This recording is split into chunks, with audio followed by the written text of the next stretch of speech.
Hi friends, நம்ம ஆவலோட எதிர்பார்த்துட்டு இருந்த பார்த்தீங்கன்னா, ரிதனியோட வழக்குல பார்த்தீங்கன்னா, முதன்மையான ஒரு வெற்றின்னு தான் சொல்லலாம். ஏன்னா, நேத்து நடந்த இதுல பார்த்தீங்கன்னா, திருப்பூர்ல முதன்மை இதுல பார்த்தீங்கன்னா, நீதிமன்றத்துல பார்த்தீங்கன்னா, ஆ சித்ரா தேவிக்கு பார்த்தீங்கன்னா, ஜாமீன் வழக்கு பார்த்தீங்கன்னா, ரத்து செய்யப்பட்டிருக்கு. இது ரொம்ப, ரொம்ப, ரொம்ப பார்த்தீங்கன்னா, ஒரு சந்தோஷம்னு தான் சொல்லலாம். உங்களுக்கு இந்த வீடியோல இவங்களுக்கு ரிதன்யாவோட வழக்குல உங்களுக்கு கிடைச்ச வெற்றி உங்களோட நம்ம ஒரு பெண்களுக்கான வெற்றி அப்படின்னா எனக்கு சப்ஸ்கிரைப் பண்ணுங்க.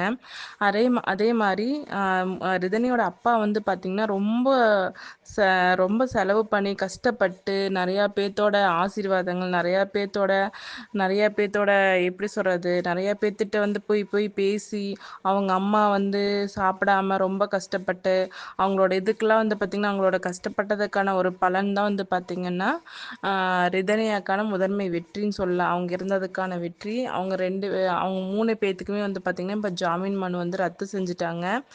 இது மட்டும் இல்லை, இந்த வழக்கில் சீக்கிரமாகவே ஒரு முடிவுக்கு கொண்டு அவங்களுக்கு ஒரு நிறையா தண்டனை கிடைக்கணும்னு என்ன மாதிரி நிறையா பொண்ணுங்களோட இதுவும் அதுதான்.